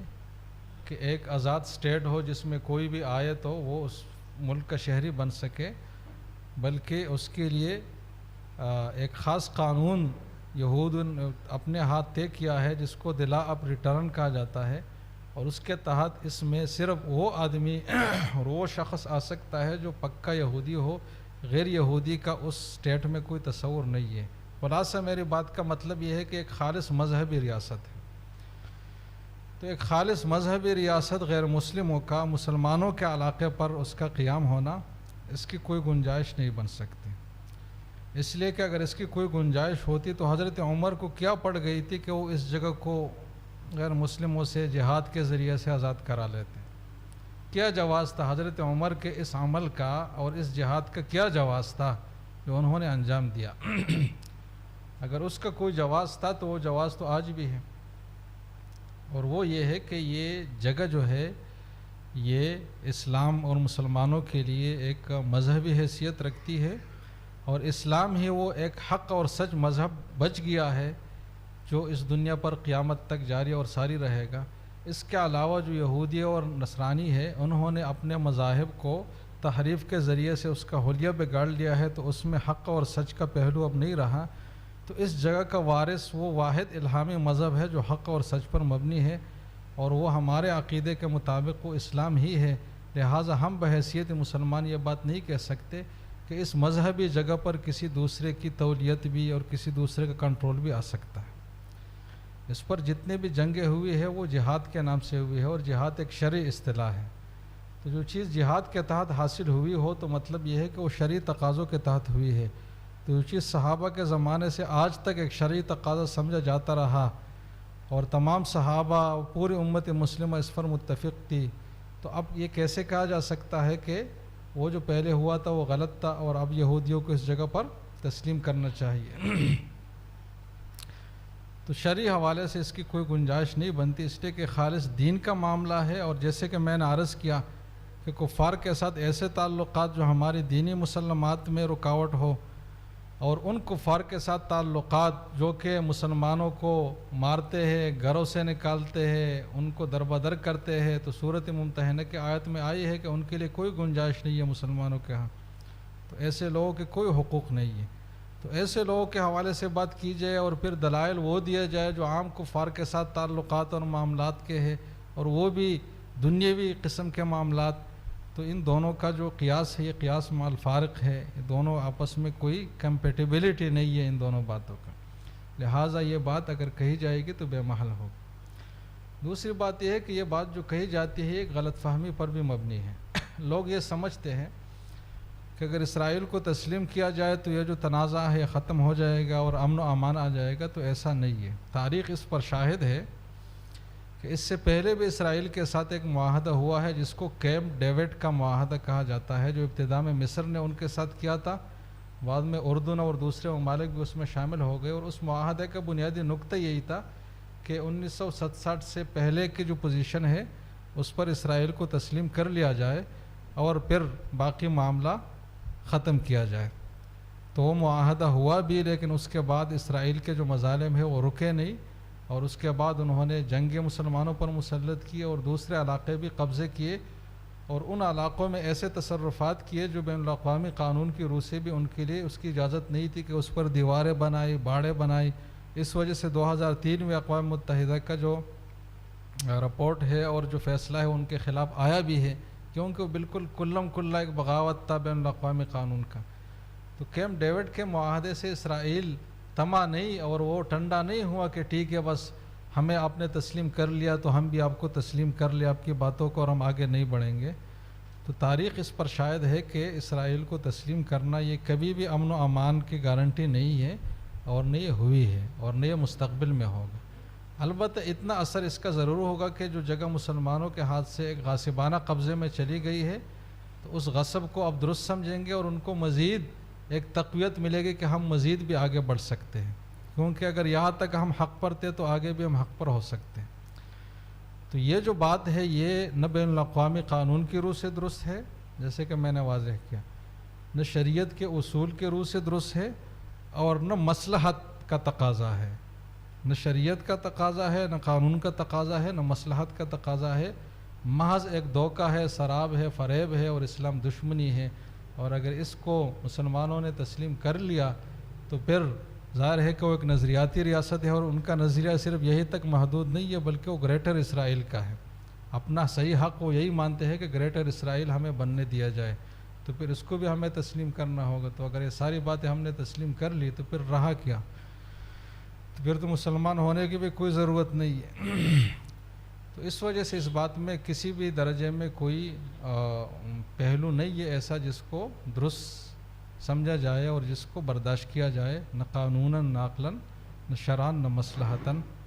اسی پر میں اپنی گفتگو ختم کروں گا، اگر کسی کے کوئی سوال ہو تو وہ پوچھ سکتے ہیں۔ وآخر الحمد للہ۔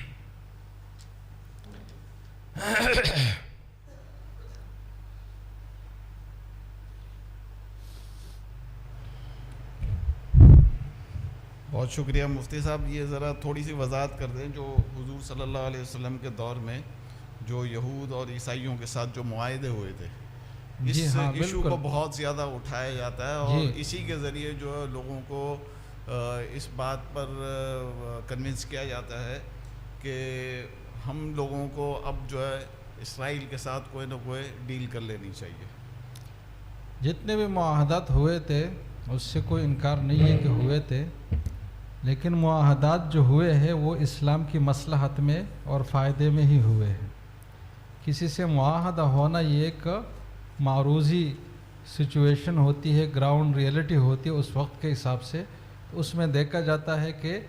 فائدہ کس جانب زیادہ ہے، کس جانب میں مصلحت زیادہ ہے، اسی کو اختیار کیا جاتا ہے۔ تو جس وقت میں غیر مسلموں کے ساتھ معاہدات میں مسلمانوں کے فوائد تھے، ان کی جو ریاست تھی نئی نئی بنی ہوئی تھی، اس کی مصلحت اور اس کا تحفظ تھا، تو مسلمانوں نے یہود کے ساتھ معاہدات کیے تاکہ باہر کے جو دشمن ہیں ان کے سامنے متفق ہو کر لڑا جائے اور اس نئی ریاست کا تحفظ کیا جائے۔ لیکن دوسری طرف رسول اللہ صلی اللہ علیہ وسلم کا یہی فرمان موجود ہے، اور یہ بھی ارشاد ہے کہ اخرج الیہود والنصارى من جزیرۃ العرب، کہ یہود اور نصارہ کے لیے جزیرہ عرب میں کوئی گنجائش نہیں ہے، ان کو یہاں سے نکلنا ہوگا، اور رسول اللہ صلی اللہ علیہ وسلم نے اپنی زندگی میں ان کو وہاں سے نکالا بھی، تو معاہدے بھی کیے لیکن نکالا بھی۔ اب دونوں باتوں کا پس منظر الگ الگ ہے۔ جب معاہدہ ایک درست معاہدہ ہو، ایک لاجیکل ہو، جس میں مسلمانوں کا مفاد ہو، مصلحت ہو، تو وہاں معاہدہ کیا جا سکتا ہے۔ لیکن جہاں کوئی ایسی بات آئے جو، جیسے کہ میں نے عرض کیا کہ مسلمانوں کے حقوق کی اس میں خلاف ورزی ہو رہی ہو، مسلمانوں ہی کو دوسرے کے اس میں زیر تسلط دینے کی صورت پیش آ رہی ہو، مسلمانوں ہی کو مغلوب کرنے کی صورت پیش آ رہی ہو، مسلمانوں کے ایک جائز حق سے انکار کیا جا رہا ہو، تو ایسے معاہدے کو کبھی بھی تسلیم نہیں کیا جا سکتا۔ اور اسرائیل اور فلسطین کا جو معاملہ ہے وہ ایسا ہی ہے کہ ایک آدمی ایک گھر میں رہ رہا تھا ایک جائز طریقے سے، دوسرا آدمی باہر سے آیا ہے اور اس نے اس گھر پر قبضہ کیا ہے، تو اب کیسے اس کے ساتھ معاہدہ ہو سکتا ہے؟ پھر تو اگر پاکستان پر، بھارت کشمیر پر وہ کر رہا ہے تجاوز، تو اس کو بھی ہمیں معاہدہ کے تحت ماننا چاہیے، بلکہ بھارت اگر پورے پاکستان پر قبضہ کر لے تو ہمیں وہاں بھی ان معاہدات کا حوالہ دینا چاہیے کہ کفار سے معاہدات ہو سکتے ہیں، لہٰذا بھارت کو تسلیم کر لو اپنے ملک پر، ان سے کوئی معاہدہ کرو۔ تو اپنے گھر پر جب قبضہ ہو تو پھر کسی سے معاہدہ نہیں کیا جاتا، اور بین الاقوامی قانون بھی یہ کہتا ہے کہ اب اس سے معاہدہ نہ کرے بلکہ اس کو اپنے ملک سے بھگائے، یہ آپ کا قانونی حق ہے۔ تو جہاں ایک مسلمان کے قانونی حق کو معاہدے کے الفاظ سے دبایا جاتا ہو تو اس معاہدے کو شریعت کے مطابق نہیں کہا جا سکتا۔ جزاکم اللہ۔ اعلانات تو میں ہمیشہ کرتا ہوں پہلے، تو اعلانات ہی پہلے کروں گا، لیکن یہ جو مفتی محمد حسین صاحب نے ایک بک لکھی ہے آسان فقہ المعاملات، اس کا میں کچھ تعارف پیش کروں گا، پہلے میں اعلانات کر لوں۔ اس بک کا تعارف ضرور حاصل کرتے ہوئے جائیے گا آپ۔ پہلا اعلان تو یہ ہے کہ ہمارا یہ درس قرآن و حدیث ڈائریکٹ ریلے ہو رہا تھا فیس بک پر، اور جن حضرات نے ابھی یہ درس قرآن و حدیث سنا اور اب مزید چاہتے ہیں کہ دوسری مرتبہ بھی سن کر جو پوائنٹس جو ہے وہ راسخ کر لیں اپنے ذہنوں میں، تو وہ گھر جا کر بھی جو ہے اپنے موبائلز پر اور اپنے لیپ ٹاپس وغیرہ پر اسے سن سکتے ہیں۔ تو الحمدللہ پوری دنیا کے اندر ہمارے یہ درس قرآن و حدیث ابھی ریلے ہو رہا تھا براہ راست، اور وہ کئی لوگوں نے ابھی دیکھا ہوگا، پھر بعد میں بھی سینکڑوں اور ہزاروں لوگ جو ہے اسے دیکھتے ہیں، اس سے رائے ہدایت حاصل کرتے ہیں۔ اگلا ماہانہ درس قرآن و حدیث انشاءاللہ تعالی اتوار 13 جنوری کو یہیں القرآن کورسز سینٹر میں منعقد ہوگا۔ انشاءاللہ کوئی نہ کوئی فکری موضوع کا ہم تعین کریں گے۔ اسی طریقے سے آج میں دیکھ رہا ہوں کہ کئی نئے لوگ تشریف لائے ہیں، تو ان سے میری گزارش رہے گی کہ ہمارے یہاں یہ کاؤنٹر پر جو ہے شیٹ پڑی ہوئی ہے، اس پر اپنا نام اور اپنا موبائل نمبر لکھ دیں، تاکہ ہمارے یہاں جتنے بھی دروس ہوتے ہیں، جتنے بھی پروگرام ہوتے ہیں، ان کے ایس ایم ایس یا ان کے بارے میں اطلاعات آپ کو ملتی رہیں۔ اور شیخ الاسلام حضرت مفتی تقی عثمانی صاحب کا آسان ترجمہ قرآن باہر اسٹال پر موجود ہے، اور جن حضرات کا انٹرسٹ ہو وہ لیتے ہوئے جائیں۔ ایک اہم اعلان یہ ہے کہ انشاءاللہ تعالی جامعۃ الرشید کے تحت اقتصادی اور معاشی موضوعات پر سیمینارز کا سلسلہ جو ہے جاری و ساری ہے، ہر 3 یا 4 ماہ کے بعد ہم منعقد کرتے ہیں۔ اس بار بھی انتہائی اہم موضوع ہم نے سوچا ہے، اور وہ ہے آن لائن خرید و فروخت اور ٹریڈنگ کے شرعی احکامات۔ یہ انشاءاللہ تعالی یہ سیمینار ہوگا اتوار 20 جنوری کو، گل بہار لان جو عالمگیر مسجد کے سامنے عالمگیر روڈ پر واقع ہے، وہاں اس کا وقت ہوگا انشاءاللہ تعالی صبح 10:30 سے لے کر اور 1:30 بجے تک۔ انشاءاللہ تعالی نیکسٹ ہماری جو یہاں نشست ہوگی تو اس میں اس کے دعوت نامے بھی آپ حضرات کو پیش کیے جائیں گے، اور اس کی دعوت کے حوالے سے میری گزارش ہے کہ ابھی سے ہی پیغام رسانی کا سلسلہ شروع کر دیا جائے۔ آپ حضرات اور خواتین کے علم میں ہے کہ ہر ماہ کی تیسری جمعرات کو القرآن کورسز کے تحت یہیں القرآن کورسز سینٹر میں خواتین کے لیے 3:30 تا 4:30 بجے تک درس قرآن و حدیث کا سلسلہ منعقد ہوتا ہے۔ اس مہینے کا موضوع بڑا ہی اہم ہے، بڑا ہی کامن لیکن بڑا ہی اہم ہے، اور اس کا عنوان ہے اسلامی تعلیمات کی روشنی میں ساس، بہو اور نندوں کے جھگڑے کیسے ختم ہو۔ تو بڑا یعنی کہ ٹچی ٹاپک ہے، اور ہر گھر کا یہ مسئلہ ہے، اور صرف ایسا نہیں ہے کہ بھائی جو غیر دیندار ہیں ان کے گھروں کا ایشو ہے، بلکہ ہمارے یہاں کے جو دیندار گھرانے ہیں اس میں بھی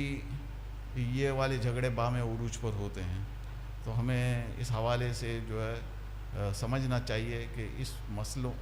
قرآن و حدیث کی روشنی میں ہم ان جھگڑوں کو کیسے ختم کریں۔ 2 سالہ دراسات دینیہ کا کورس خواتین میں الحمدللہ یہاں شروع ہو گیا ہے۔ وفاق المدارس العربیہ کا یہ کورس ہے، وفاق المدارس العربیہ کی طرف سے ہی سند دی جائے گی، تو جو خواتین اس میں داخلہ لینا چاہیں وہ ابھی بھی لے سکتی ہیں۔ میں آسان فقہ المعاملات کے حوالے سے آپ سے بات کر لوں۔ یہ بک جو ہے یہ 2 جلدوں پر مشتمل ہے، دیکھیں آپ 2 جلدوں پر مشتمل ہے، اور انتہائی اہم ہے۔ انتہائی اہم میں اس لیے کہہ رہا ہوں کہ اس میں تقریباً جتنے بھی معاشی، اقتصادی، تجارتی اور معاشرتی مسائل ہیں جو ہمیں درپیش رہتے ہیں، ان کو مفتی صاحب نے بڑی عرق ریزی کے ساتھ جمع کر دیا ہے، اور جگہ جگہ اردو اصطلاحات تو استعمال کی ہیں، لیکن اس کے ساتھ ہی ساتھ جو ہے ہمارا جو انگریزی دان طبقہ ہے اور ہمارا جو جدید طبقہ ہے جو اردو کی ٹرمینالوجی سے تھوڑا سا کم واقف ہے، تو ساتھ ساتھ مفتی صاحب نے اس کی انگلش ٹرمینالوجیز بھی اس میں لکھ دی ہیں۔ بہت بڑا کام ہوا ہے، یہ اتنا بڑا کام ہوا ہے کہ اس کی بہت زیادہ ضرورت پیش آتی تھی، کیونکہ ظاہر سی بات ہے حلال اور حرام کے مسائل، حلال سے کا حصول اور حرام سے اجتناب، یہ مسلم سوسائٹی کی ایک بنیادی ضرورت ہے۔ تو اس میں جن موضوعات کو مفتی صاحب نے ڈسکس کیا ہے وہ میں نے کچھ سرسری طور پر لکھے ہیں. اس میں اس کے علاوہ بھی بہت ساری چیزیں ملیں گی. میں اس کا جو ہے تھوڑا سا پڑھ دیتا ہوں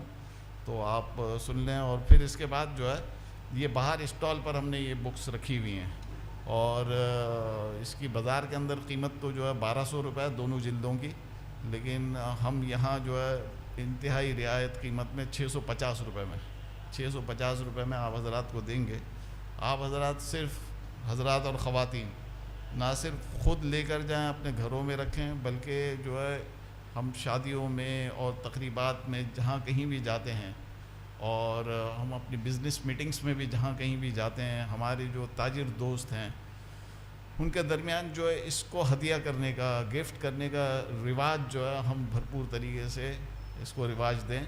تاکہ جو ہے یہ حلال اور حرام کے مسائل جو باریک سا فرق ہوتا ہے, ایک باریک سی لکیر ہوتی ہے جس کی وجہ سے بعض اوقات جو ہے معاملہ حلال ہوتا ہے اور اس باریک سی لکیر کو کراس کرنے کے بعد ہم حرام میں مبتلا ہو جاتے ہیں. اور اس کی بنیادی وجہ یہ ہوتی ہے کہ ہم نے اس کے حوالے سے معلومات حاصل نہیں کی ہوتی ہے, ہم اس قسم کے دروس میں شریک نہیں ہوئے ہوتے ہیں,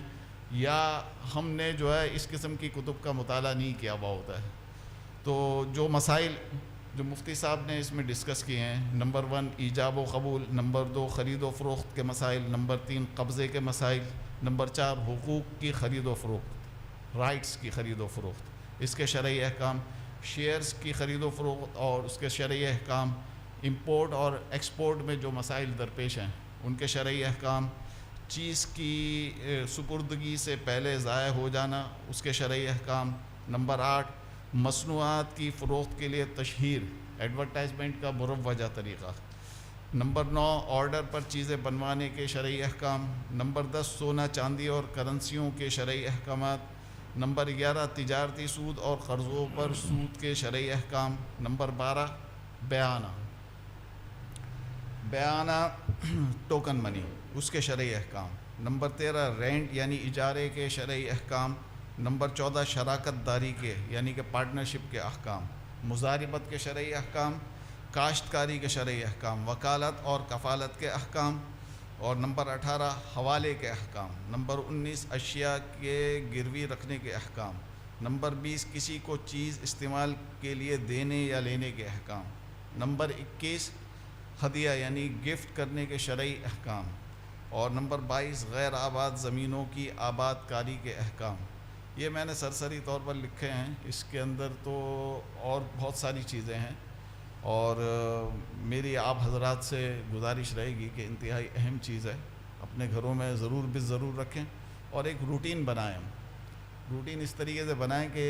ہم جو ہے ذہن میں پہلے سے متعین کر لیں کہ یار آج رات کو میں سونے سے پہلے اس کے 5 صفحات کا مطالعہ کر کے سوؤں گا, اس کے 2 صفحات کا مطالعہ کر کے سوؤں گا, اس کے 10 صفحات کا مطالعہ کر کے سوؤں گا.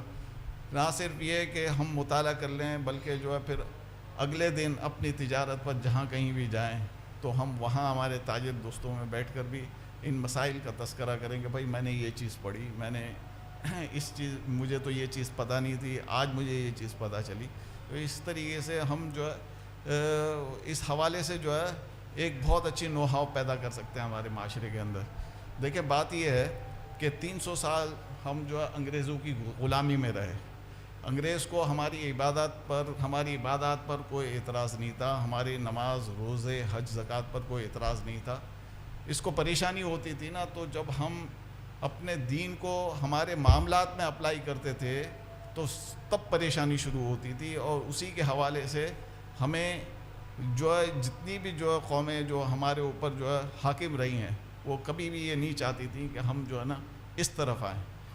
70 سال 71 سال ہو گیا پاکستان کو بنے ہوئے. پاکستان میں اس قسم کی کوششیں کی گئیں کہ جو معاملات کی طرف جو ہے معاملات میں بھی جو ہے اسلام کا نفوذ ہونا چاہیے, لیکن ابھی تک ہم کلی طور پر اس حوالے سے کامیاب نہیں ہو رہے. ہمارے یہاں جو ہے بہت بڑے بڑے اجتماعات ہوتے ہیں, دینی اجتماعات ہوتے ہیں, اور وہاں جو فضائل پر گفتگو ہوتی ہے اور دیگر احکامات پر گفتگو ہوتی ہے, لیکن جتنے معاملات جو ہے اس پر ابھی بھی ہمارے یہاں مساجد کے اندر گفتگو کرنے کا رواج بہت کم ہے. تو ہمیں اس چیز کو رواج دینا, ہم نے جو سیمینارز کا جو سلسلہ شروع کیا ہے اس کا بھی بنیادی مقصد اور مدعا یہ ہے کہ معاملات کے اندر دین کسی نہ کسی طریقے سے داخل ہو جائے، تو اس کو ہمیں رواج دینا ہے۔ مفتی صاحب اس حوالے سے کوئی عرض کرنا چاہیں تو بے شک عرض کریں، اور پھر اس کے بعد دعا فرما دیں۔ بس آپ نے ضروری تعارف تو کر ہی دیا، بس یہ میں عرض کروں کہ اس میں جو بنیادی فوکس ہے نا وہ تاجر اور بزنس کمیونٹی ہی ہے۔ اس کا سکوپ الحمدللہ بڑا وسیع رکھا گیا ہے، جس میں کالج یونیورسٹی کے اساتذہ طلبہ بھی اور بزنس کمیونٹی کے حضرات بھی، ہمارے دینی مدارس کے علماء اور طلبہ بھی، حتیٰ کہ ججز اور وکلاء بھی، تو سب اس کتاب کے سکوپ میں داخل ہیں۔ اس کتاب کا جو بنیادی موضوع ہے نا وہ یہ ہے کہ قدیم فقہ جو ہمارے کلاسیکل فقہ ہے، جو اسلامک جورسپروڈنس ہے، جس سے ہم لوگ واقف نہیں ہو سکتے، اس لیے کہ وہ عربی کے بہت مشکل انداز اور کتابوں میں موجود ہے، جس کو علماء بھی بہت مشکل سے سمجھتے ہیں، تو عام آدمی کے لیے کیا امکان ہے۔ تو اس قدیم فقہ کو میں نے ایک جدید انداز میں، آسان انداز میں پیش کیا ہے، اور جتنے مسائل ہیں وہی مسائل ہے، بس اس کی تعبیر، طرز، اس پہ عنوانات اور اس کی جو ترتیب ہے، یہ چیزیں میں نے نہیں کی ہے۔ اس میں ہر مسئلے کے ساتھ اس کا حوالہ دیا گیا ہے، پورا مستند حوالہ دیا گیا ہے کہ کتاب، جلد، صفحہ، طبع فلان، تاکہ پتہ چلے کہ ایک جینوئن حوالہ ہے۔ تو اس طریقے سے اس میں 18 جو بڑے بڑے ابواب ہیں، معاملات ہے، تو جو آدمی جس بھی کاروبار سے وابستہ ہو، مثلا کوئی ایجنسی کا کاروبار کر رہا ہے، کوئی بروکریج کا کر رہا ہے، کوئی ریئل اسٹیٹ کا کر رہا ہے، کوئی سونا چاندی کا کاروبار کر رہا ہے، کوئی عام تجارت کر رہا ہے، تو تجارت کا اور کاروبار کا کوئی بھی پہلو ایسا نہیں ہے جو اس کتاب کے ٹاپک میں شامل نہ ہو۔ تمام جو بڑے بڑے اقسام ہیں، سب کے بنیادی احکام دیے گئے ہیں، حتیٰ کہ زمینوں کے آبادکاری کے حوالے سے بھی اسلام کے احکام کیا ہیں۔ تو ایک تو اس میں جامعیت ہے، دوسری بات یہ ہے کہ اس میں انگلش اصطلاحات بہت کثرت سے دی گئی ہے، تاکہ آپ جیسے لوگوں کے لیے سمجھنے میں کوئی مشکل نہ ہو، اور ساتھ یہ ہے کہ چاروں مذاہب کے بیان کا اہتمام اس میں کیا گیا ہے۔ جو بھی اہم مسئلہ ہے تو اس میں صرف حنفی نقطہ نظر پر اکتفا نہیں ہوا، بلکہ دوسرے نقطہ نظر بھی بیان کیے گئے ہیں، اور ساتھ یہ بات بھی کہی گئی ہے کہ کسی مستند مفتی کے مشورے سے دوسری رائے پر بھی عمل ہو سکتا ہے، تاکہ کسی جگہ کسی کے لیے کوئی مشکل ہو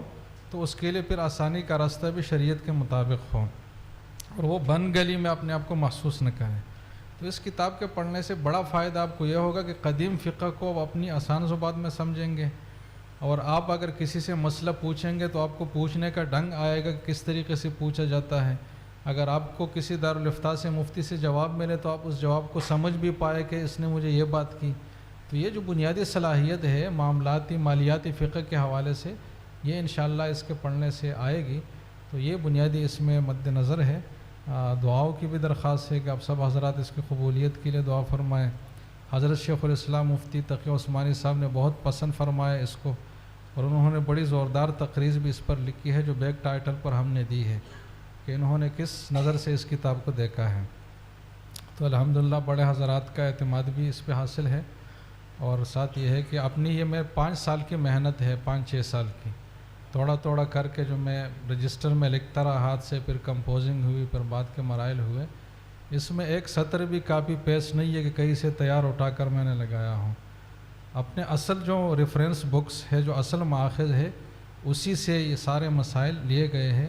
اور بعض اوقات ایک مسئلہ مختصر سا اگر آپ بتائیں گے تو وہ سمجھ میں نہیں آئے گا،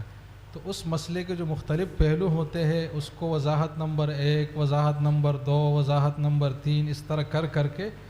ہر مسئلے کے مختلف پہلوؤں کو واضح کیا گیا ہے، تاکہ پورا پیکج آپ کے سامنے آئے کسی بھی مسئلے کے حوالے سے، اور کوئی تشنگی باقی نہ رہے۔ اور بھی بہت سارے الحمدللہ اس میں وہ ہے، تو یہی اس میں بنیادی ہوتی۔ ہم دعا کریں، الحمدللہ رب العالمین والصلاۃ والسلام اللہم ربنا آتنا فی الدنیا حسنہ وفی الآخرۃ حسنہ وقنا عذاب النار۔ اللہم الہمنا مراشد امورنا واعذنا من شرور انفسنا وسیئات اعمالنا۔ اللہم اہدنا واہد بنا واجعلنا سببا لمن اہتدی۔ اللہم آت نفوسنا تقواها وزکها انت خیر من زکاها انت ولیها مولاها۔ ربنا